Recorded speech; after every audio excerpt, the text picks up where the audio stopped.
Hello everyone, my name is Christophe Como. I'm the acting director of Business France in India, the Trade and Investment Commission under the aegis of the French Embassy in India. I'm pleased today to welcome you on this new webinar, part of a series of web panel discussion organized with experts from the Indian and French ecosystem. We'll try to cover the key subject of India developments, innovation, consumer and make in India. But today, why make in India? Make in India, for us, it's not just a standalone concept, it's also a campaign, a remarkable brand for India that had changed the business environment in India and its perception for foreign investors. India rise in the ease of doing business, now at the 63rd rank. Since 5 years, the Indian government, thanks to Prime Minister Modi, has opened more the market to attract foreign companies to localize in India their production. Last Saturday, 3 days ago, the Minister of Finance, Nirmala Sitharaman, has raised from 49% to 74% the authorized FDI in defense production. So it's a change for India, and now I'm pleased to welcome our eminent speaker, expert to speak about the potential of India. Mr. Pranjal Sharma, Senior Economic Advisor, will moderate the session. Also a counterpart, the dynamic national agency called Invest India, and 3 successful industrial companies, Godrej Boys and Manufacturing, Air Liquide, and Axon Cable. Thank you. Thank you, Christophe. Thank you for the introduction. And to all of you who are joining us today, a warm welcome across different countries and different time zones. It's very exciting to talk about what's happening across the world. And, the entire mood is now of reconstructing the global economy, and the global economy will be driven by dynamic engines like France and India coming together and working with even more strength. So this discussion today is really about making it in India. We'll be sharing experiences from experts who have actually been working on the ground. Let me do a short introduction. We'll be joined by Ms. Varda Taneja. She is the Assistant Vice President of Government of India's investment promotion body called Invest India. Also Kaustubh Shukla, who is the Chief Operating Officer of Industrial Products Division of Godrej Boys Manufacturing Company. It's a group which has been in existence for over 100 years. Also joining us is Anil Kumar, Managing Director of Air Liquide Medical Systems, a very well-known global corporation with a strong presence in India. And Stéphane Wattier is the Indian Units Manager of Axon Cable, another very prominent French company in a very significant sector which has been in India for more than a decade. So let me begin by inviting Kaustubh to talk about Godrej and Boys. Kaustubh, the Godrej Group has a very, very interesting history, strong manufacturing credentials, and you have great partnerships with global companies, including from France. Tell us, how has the atmosphere in India changed for enterprise? The Make in India campaign, which the Prime Minister launched a few years ago, is really about encouraging domestic investment. It also makes it incumbent on various government departments to make things easier, to improve on the ease of doing business. So I think that's the context that we would like to look at, and give us a little bit of information about how you at the group have seen this evolution. Good morning, my friends from France, and good afternoon for all those who are joining from India. Namaste to you all. I think, as you know, we like to kid that even before Mr. Modi spoke about making in India in 2014 or 15, Godrej and Boys has been making in India since 1897. And therefore, this was also a very happy reinforcement of the opportunity that India offers. I think Make in India is dear to us for more ways than none. I think India is a fairly large domestic market. We have a very large, talented, skilled work pool. We have one of the largest, group and talent pool in terms of engineers, and we have done very well as far as IT services, information technology services is concerned, and manufacturing is something that we have always been propagating, that manufacturing is where that India must improve its manufacturing as a share in GDP must grow. And therefore, we were very happy and excited, when the Make in India was announced. As I was sharing with Pranjal the other day, it's not a mandate, but it's an exhortation. It's an invitation for global measures to come and invest in India, to partake in the great opportunity that is in India. It's a large democracy, great demography, very large, a pool of young people, very well educated, very large pool of engineers. And therefore, join in this development of India, and you are assured a domestic market, and and government, besides announcing Make in India as a vision, there have been several policy steps taken. For example, improvement in infrastructure. I'll just what comes to my mind is power sector. Between 2010 and 2014, India used to see regular power outages. And in just about 2 years, all of them were fixed. India is a paradox of sorts. We are probably world's 5th largest or 6th largest, depending on which economist number you will look at. But being a very large populous country, we still are a developing country, and therefore, it was important that electrification, something as simple as electrification, must reach the farthest corners of India, and that has been taken up. This, I take it only as an example of what infrastructure has been focused. So power has reached even the underserved or so far unserved areas in India. All villages have been electrified. Simultaneously, there is a great movement on to build a road infrastructure, port infrastructure, and besides making in India, that is, inviting FDI and asking people to make in India, there have been very complementary programs. For example, Skill India. That's one of the very large programs where skilling of the youth for factory jobs has been taken up on a massive scale. And therefore, Pranjal, I feel that these are exciting times ahead. And therefore, making India, Godrej has been, has really seen the benefit. We are seeing many of our customers, and because of Make in India, the way the brand India has been announced, I think the whole world is also sitting up and taking note.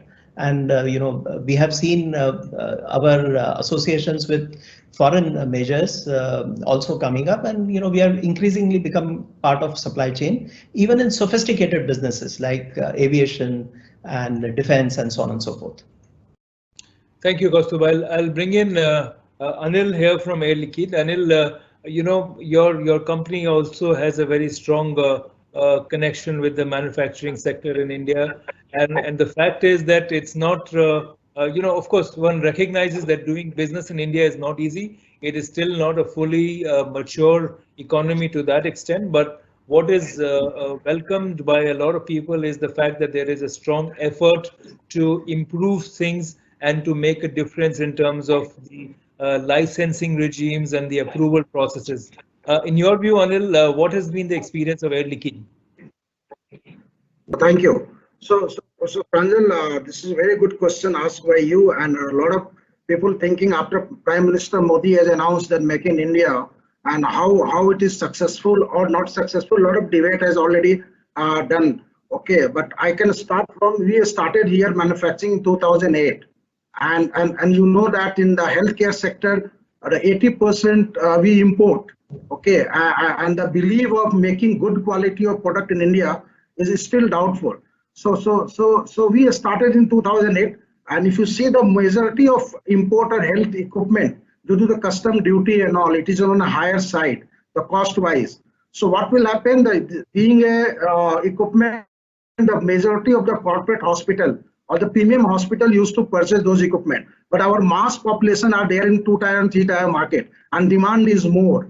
If you see the world scenario also, world is also changing in that direction. They are also looking for affordable equipment with the quality, without compromising on quality. In 2008, once we experiment this and start manufacturing a life care solution like a ventilator, which right now is very in demand due to the pandemic. So we start getting good response with those markets. And then slowly when the 2015, 25th September, when they start making India and all, what difference, what I'm coming on the point, what difference we analyze that the ease of business, doing ease of business still was a struggling time. That time a lot of promises and done by government, but you know that the different states are there to handle and synchronize everything is not easy because this is a big populated country. But if you see, but the license, getting license, trade license and all, it's become very easy. Then in 2017, they come with the one tax, one nation, the GST. This is, and then input credit. This really giving you the money to flow your business in that direction. And you have to appreciate this government. It's not that you one day will announce and everybody is coming to make here. The main focus for this, that to make manufacturing hub India. It's not that whoever thinks that coming to India, making manufacturing and doing business in India, then it's not going to work. You have to see this place as a manufacturing hub, and then you have to supply across the world. Why? Because what I experienced personally, I will always give you a live example. We have a very skilled manpower. In India, you know, a lot of engineering colleges are there. There are good brains are there, and the labor cost is low. So what happened? The quality is not compromising, and so we start making kind of ventilators, and we start exporting. And the price is, I'm telling you, that if you compare with the quality, there's no difference because we export to Italy also, we export to the South Asia countries also. So and they are appreciating our product. So what my message I want to give it here is that only challenge right now, like if the 100 parts is there, we are making 85 parts. Earlier it was maybe 50. But after Make in India, a lot of vendors are coming here, supply chain is improving. So a lot of indigenous product we are getting here. Still the critical parts we still import from USA, Japan, and China. Dependency is there. So if they feel that to make here, then 100% if you can make, then the production, the quality will more improve, and we can cater world in a very easy way. Thank you, Anil. That's very encouraging. You know, this is a point which I think becomes very important for all of us to understand that you are not just making for India in India, but you're also making for the world. And I think this is a good time to bring in Stefan and ask him, because Stefan, you're also working in a very sensitive sector, aerospace and defense, with Exxon Cables, and from what I understand, you've been here for more than a decade. As a French company and person who's also worked in China and now working in India, how do you see the situation in terms of the excitement about the local market and sometimes the challenges of manufacturing sensitive items in a country like India? Good afternoon to all of you, and good morning for the French audience. Yes, Axon is a smaller company compared to Godrej and Air Liquide. We are about 2,000 people in the world, 150 in Bangalore. And for those who don't know us, we're doing cable and connector, but more on a design solution, custom solution. Usually we design our product at the same time our customers are designing their system. We call this co-engineering. And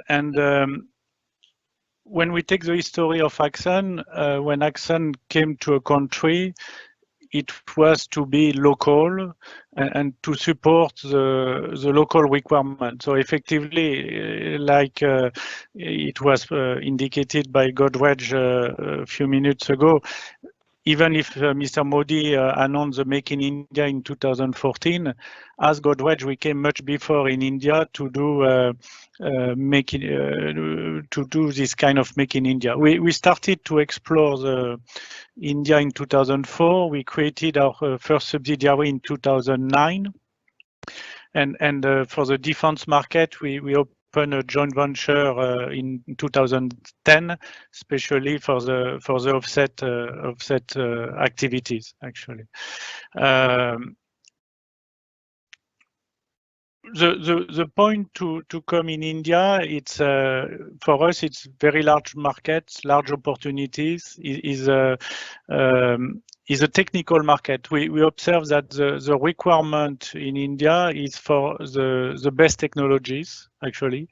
And the focus to produce in India is also thanks to the force with there that they are able to bring us this full type of team that we need, whatever it's for on manufacturing, on staff, to have high graduated people in order to be able to bring this kind of response to our customer, who are mainly effectively based in defense aerospace in India.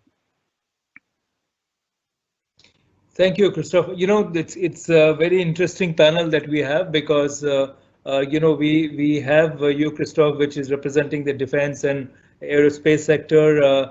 Anil is working with the healthcare and other industrial products, and Godrej Boyce is in a wide spectrum of activities, but also in consumer products. So the experiences that you're hearing from all of them really expands and, you know, spreads across 3 or 4 very critical parts of our economic manufacturing activity, which gives you a sense of where things are. Of course, you know, while you hear positive stories, of course, there are challenges as well. And, you know, while we are now a one tax, one India market, which is a very fundamental reform, for consumer products, India is still a market of maybe 29 states because each of these states, the consumers are very distinct in terms of what they want. So in case some of you are in the consumer products division or companies or sector, then you would realize that you have to then look at those products and market them and produce them locally for very local tastes. But at this time, let me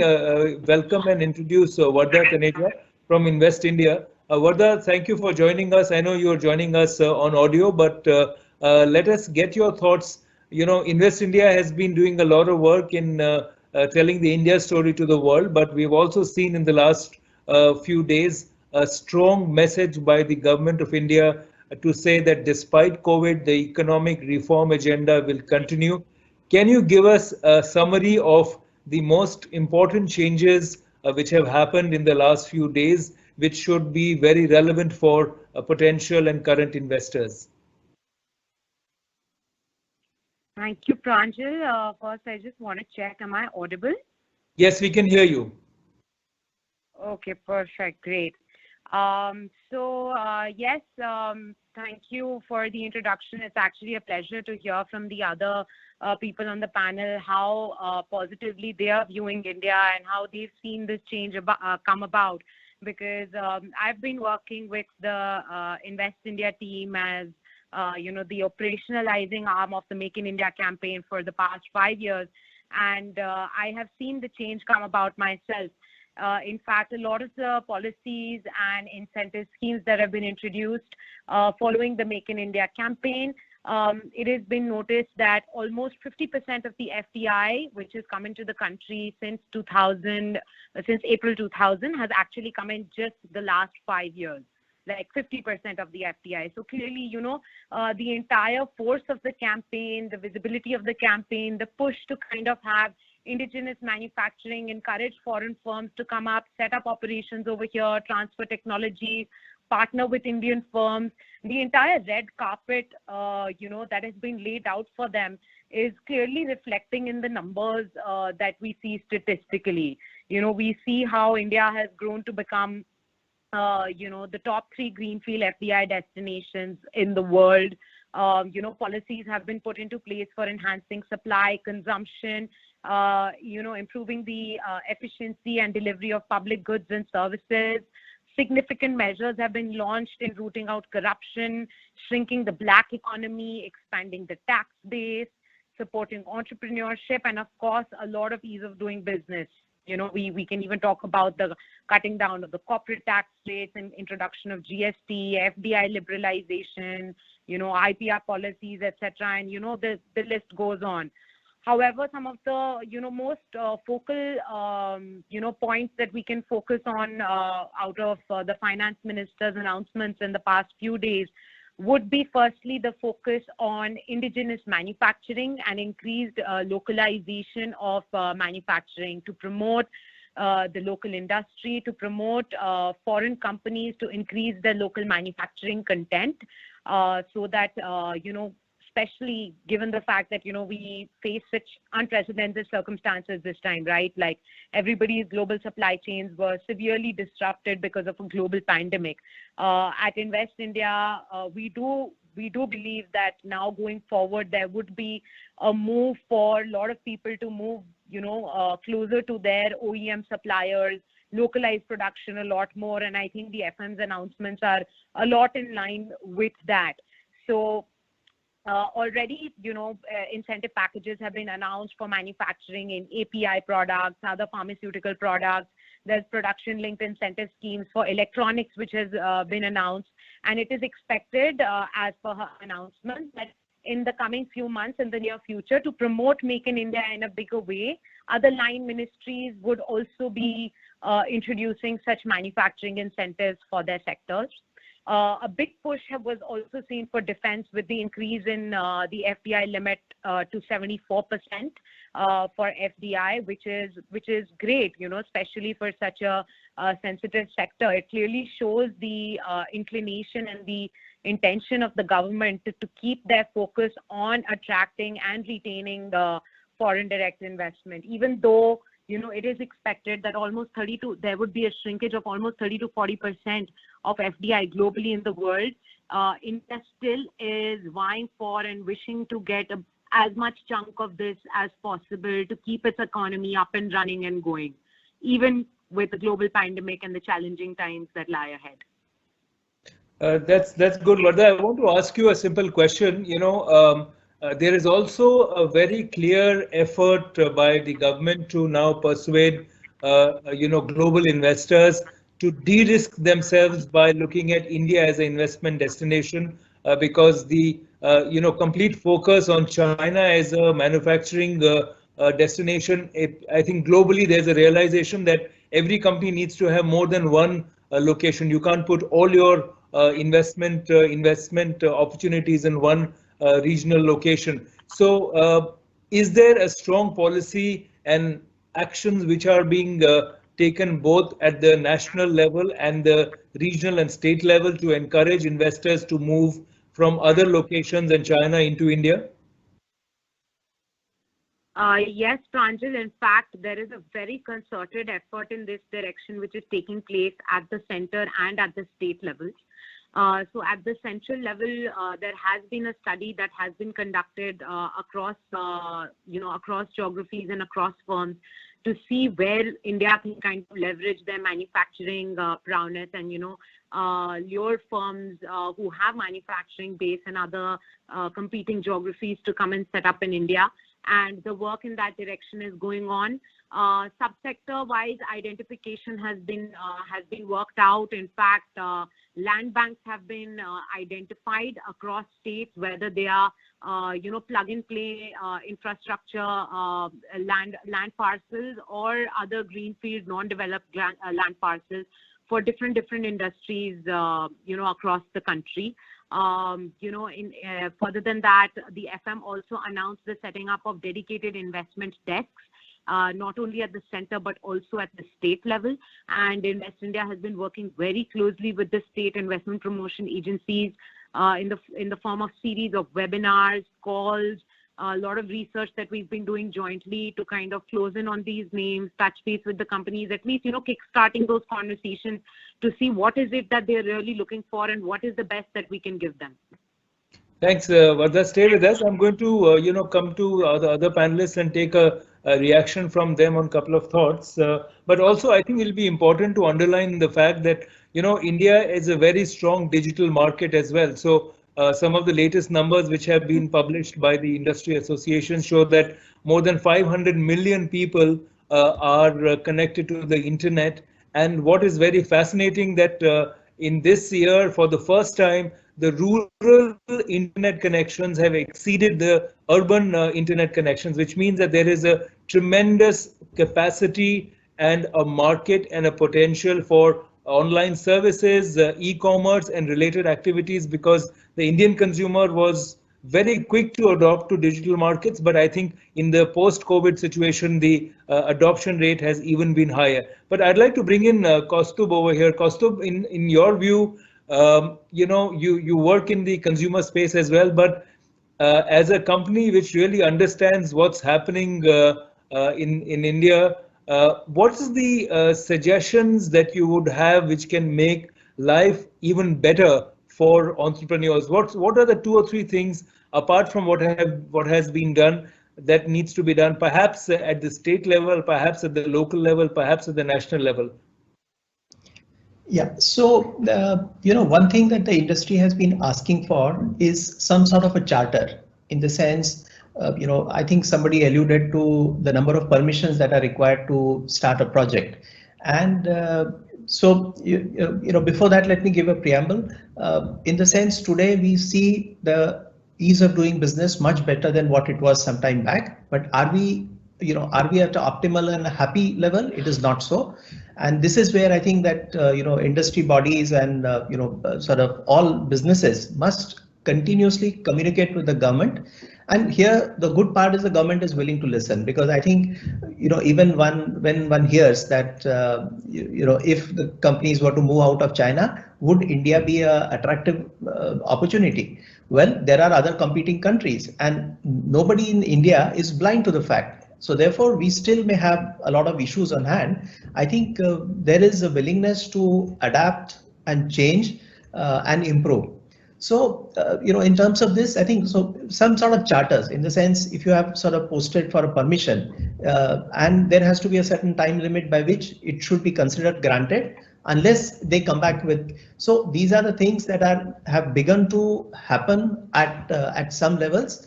And I think, as the process maturity improves, greater decisions of this type, shall.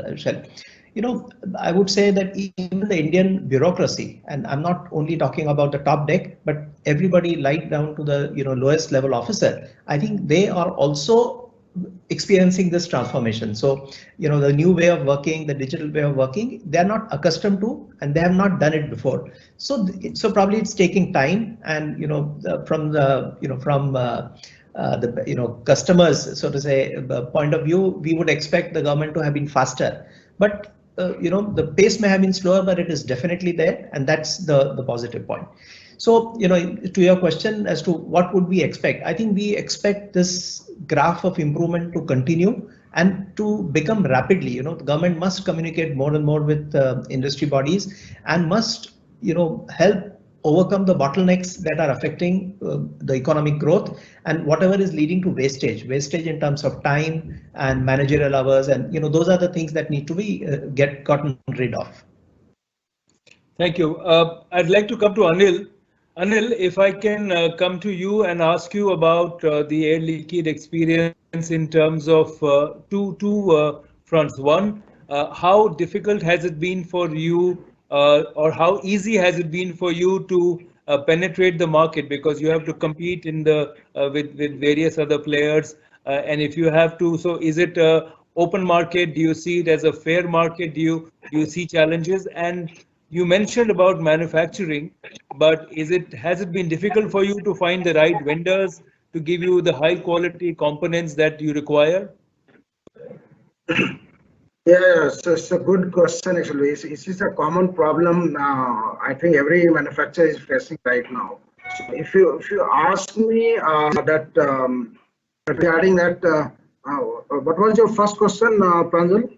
On competing in the market. Yeah, sorry, my apology for that. So actually, initially, I told you that the quality, they think the mindset is there that an import will be better quality. So if you see, the Air Liquide is a French company, and we go with this regulation C mark ventilator. Okay. In India, the saddest part, till now we don't have any regulation. So anybody can make. Now I can't comment on that. So now in this pandemic also, a lot of players are coming and making a lot of things and all. So that is one challenge, to convince those customers that you should go with the quality. That required a lot of application, a lot of training, a lot of CMC and all to reach those customers. Once we reach this customer, the customer are very smart. then if they understood those technology and all, they will go for that. They will filter out those things. So that experience we have right now. And once you make an install base, then you can accelerate on that. The demand will start coming. And finding the right kind of vendors for yourself.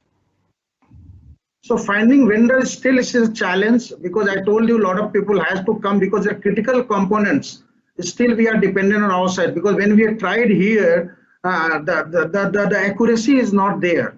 So we have to be depend on those China, Japan, USA, those kind of market. Still few, like a few electronic board manufacturers are there. They are doing very good job, but still a lot of thing has to be done. And maybe I'm hoping that this Make in India or Atmanirbhar self-reliance scheme and all, which Prime Minister Modi has initiated, maybe a lot of things will come up, and that's challenge. Because I'm giving one example, like this pandemic, a lot of guys are looking for ventilator, okay? And being a Indian manufacturer, MNC manufacturer, we have a lot of demand, and it's a good thing that we are manufacturing here. We are fulfilling a lot of demands right now, but it's again, ramping up the volume, the challenge for the few components. And that supply chain, once supply chain breaks, is very difficult to ramp up, but still we are managing. Right. Stefan, if I can come to you and ask you, you have experience in China as well, and one of the advantages many people feel about India is that the protection of intellectual property in India is seen as better than in country like China. Now, there have been complaints by many companies globally that that is a very important aspect of an investment ecosystem. How would you compare the two? Well, it's clear Axon has invested in different countries, always with the same trend to be local, to make locally. India was very interesting for us. Of course, the market is there. It was mentioned before also. India is also asking for technologies. And when you come in a country and you invest to make high tech product, you need to have a mutual trust with your customer, with your partner, with your employees as well. And this is an interesting point that we were positive on India, and which has helped us to go ahead and to invest even more, actually. So that's something which is effectively, on our point of view, an advantage in India compared to other countries. It's clear that India is welcoming the technologies, and when we take defense aerospace system, is the most sophisticated technologies which are used, and we are very proud to be able to do it locally for those projects, actually. Especially that, like we see now, the motto of Make in India is now moving of Make in India, but also make for the world. And when you want to do for the world, you even have to go in even higher scales in technology, and of course to be cost competitive. So it's reinforcing those challenges. Stefan, what is your advice? You live now in Bangalore, and I think you enjoy the life in India as well. What is your advice to people who want to come and live and work and invest in India? It's very interesting country, so I would really encourage everybody to explore India. If I can afford, is maybe not. I'm not maybe the best to advise, but if I can afford only one point on India, is to be patient. To advise the people to be patient, to advise to understand India, understand how it's work, understand the people, and then you should be successful. Okay, that sounds very good. Varda, I'm going to come to you now, because we've also got some questions from the audience who are listening in, and they are from both France and India. So one of the questions that we have is, how long does it take for the whole process of setting up a company under Make in India? And are there any difficulties that you are trying to remove for those companies? Hello. Hi, Pranjal. Thank you for the question. So honestly, after all the reforms that have taken place, starting a business in India can take as less as 1 day. So you can start and incorporate your company within a day in our country. However, going forward, if you're looking to set up your manufacturing unit, you need to acquire land. That, of course, is a process, and we work with companies all the time and help them cut through all the bureaucracy and speeden up that process at the earliest. So you did mention the plan of plug and play, because that is something new. Can you expand on that a little bit? Yeah, sure. So for various sectors, in fact, there are dedicated, parks, industrial parks that have been set up, whether it's for chemicals or for food or for textiles, etc. There are dedicated infrastructure parks which have been developed, which are like a plug and play sort of a model with all, clearances which are undertaken for the park, all the facilities of water, gas, electricity, everything is already been procured and made available. The entire infrastructure in that area already exists. So a company just has to come, pick up the land plot which is suitable to them, and then just start operating out of it. There's no lead time of developing infrastructure for the company around that area, making an electricity connection available to their land plot, etc. All those things are completely, not required in such facilities, in such lands. Right. Thanks. I'll come to Kaustubh. There's a question for him. Kaustubh, since you're in vast number of activities from light to heavy engineering in various domains, and across aerospace to defense, etc., and consumer products, of course. Now, what kind of international collaborations are you looking at? So, okay, I mean, we are not particularly looking for, now I'm not speaking for the Indian economy, but only from the company's point of view. So we are not looking at collaborations per se to form JVs, but today we have, I'm not allowed to name many of the companies, but we have now customers from Europe, from US, Japan, Russia, Australia, and what have you, on all sectors. So I think people are sort of setting up and taking note of extremely high quality, good output. But you are open as a group, Kaustubh. You're open for international alliances, both from India to France and Europe, and even from other countries to India. Yes, I think so. All business people are actually, are open to grow their business. So growing the business whichever way. And so we are not sort of shutting our eyes to collaborations, but we don't look at collaborations as the only way to grow. So, so that I don't know whether that's a good enough answer, but that's an honest answer, in the sense we are open to all kind of opportunities and options to grow our business. There's a question for Stefan.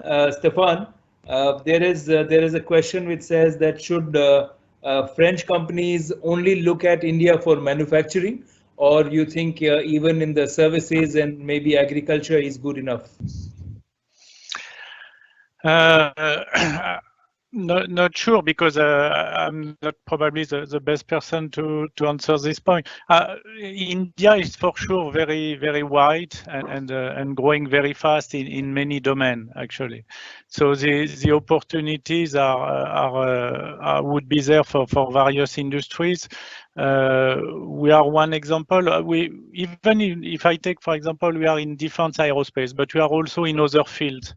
Not yet in India, but in the group, we are involved deeply in automotive. We are deeply involved in medical, in electronics. We see those fields growing also very fast in India, actually. So the possibilities are there for sure. Again, it's to be patient, to well understand how it's fluctuating and how it's evaluating.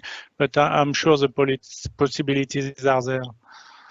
Anil, what is your advice? What are the sectors that French companies can look at in India while you are manufacturing? But since you work in the healthcare space, Anil, you also have a visibility and understanding of the services sector. So, so you can see that in air leakage itself, 6 divisions are there. If you see that we are the largest manufacturer of gases. Already we have in India presence from last so many years. Okay, and then engineering and construction. Already we have presence in India. So I think, and a lot of colleagues are there, which we're discussing. There are a lot of services. They are saying India is a much better place now. Like earlier, they have a lot of investment from the French guys in the China, but the recent, not I'm talking about the COVID only, but the recent after making India, the way the government is in sage area and all, they are giving facility. A lot of people want to come. Even I personally met with 2-3 French company in my office, and they are exploring how to come in India. So I think everybody is interested. So this is the government and the company both has to interact more through the embassy. I don't know, with the trade business, France is already helping a lot of company. So I think it's a very good idea, and this is working actually. So I think what all of you are saying is that almost every sector is open for foreign entry. Some sectors are more competitive than others. So I think each company will have to do some kind of a market appreciation effort to see what is unique. While it may appear that India is a developing country, I think some of the markets and the consumers are very sophisticated. So which means that the consumers want the best in category products. There is a market for very, very mature products. There's a market for mid-level products. So I think both product and services, and I mentioned digital markets. So online delivery, investment in using technologies like artificial intelligence, drone-based services, all that has picked up a lot in India. So I'll add to what the speaker said, that effectively India is a very vibrant market which is ready for any new product and service. I'll come to Vardha. A couple of questions for you, Vardha. One question is about where are we on this promise of a single window clearance for investors? So, Pranjal, actually, this entire single window effort is being operationalized by multiple states. There are states like Andhra Pradesh, Telangana, and many others who have a deemed approval sort of a system in place. You put the applications online through the portal. They are checked on a real-time basis. Approvals are given or denied as per the application that is made. And in fact, within 21 days, there is no response on the application. It's considered to be deemed approved. So this is already being operationalized by multiple states, and there is a push from the department and from Invest India to urge all other states to adopt the same mechanism as well. And I would assume that a lot of this information would be on your website and people on your teams could respond. Yes, absolutely. We have dedicated sector teams, dedicated state teams who work with investors and who work with the state governments on each small point that needs to be discussed, and always available to support any company on such questions. So 2 more questions, and I'll take quick responses from you, Vardha. One is that there was a reference to China. Are there certain sectors which India is encouraging to move to locations here, which are perhaps a priority list more than others from China to India? Yes, I think the biggest priority would be electronics, automotive, textiles, and if we go down to sub-sectors, things like some really small products like furniture, toys, air conditioning.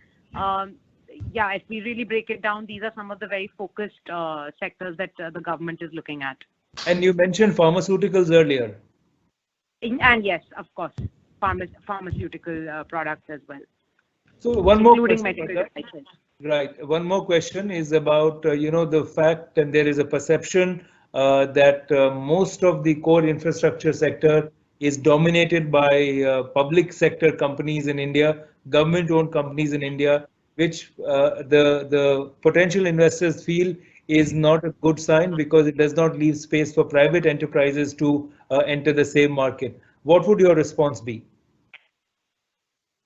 I think, in fact, in the FM speech, he did announce, reduced amount of participation of, government in these infrastructure activities. In fact, most of the projects which are being announced now are mostly on a PPP basis, and if not on a PPP basis, they are going to private investors only for all the open bids. So the direction is that to move more and more towards privatization of such, projects, so that there is more amount of efficiency and professionalism in carrying out such projects. Excellent. So I think the point also. Can I add to this answer? Yes, please go ahead. So I think this is a perception of the past, but if you look at today, the largest telecom company is a private sector company. The largest power generation company is a private company. There are very large private power distributor companies, mining, steel, shipbuilding. You name a sector and you find that, that I think maybe about 30 years back or maybe 20 years back, what this perception had was correct, but no more. I think today is an era of efficient companies versus not efficient companies. So there are some good public sector companies which are efficient and doing well and competing well with private sector, and there are some very nimble, agile, well invested, good technology private sector companies who have sort of muscled their way in and have grown and being the largest player. Even oil distribution, petroleum product distribution. So you have any number of examples of good, smart private sector companies using new technology have created a lasting competitive advantage and made fortune here. Great. Anil, would you like to add to this? So I agree with Kostov. Actually, you can see that a lot of privatization happening, even electricity sector and all, and the government is giving a chance. Now, even FDI also, like defense, they have increased to almost more than 70%. So they are going for the efficiency, not only for the legacy kind of thing what we are having earlier. So the mindset has totally changed, and I think a lot of things in future you are going to see that. Great. Vardha, one last question for you, which has come in about the new horizons of growth announced by the finance minister. So are there specific action points for the national government and the state governments that you can mention a couple of them? Because sometimes the impression is that the time between announcement and actual movement on the ground is too long, and people do not make an investment decision until they see a difference in the regulatory and the policy environment. Yes, I do understand that, and especially from a foreign investor's perspective, of course, timelines are extremely important. And to be honest, all state governments and and the central government are already in process of making the efforts that need to be made to interact with the companies, support them on ground as well, whether it is interacting with all the state authorities, land owning authorities, getting the infrastructure plugged in for the lands that are going to be made available to them, modifying, small turnkey changes in policies which could turn around and bring a huge, change in the sector.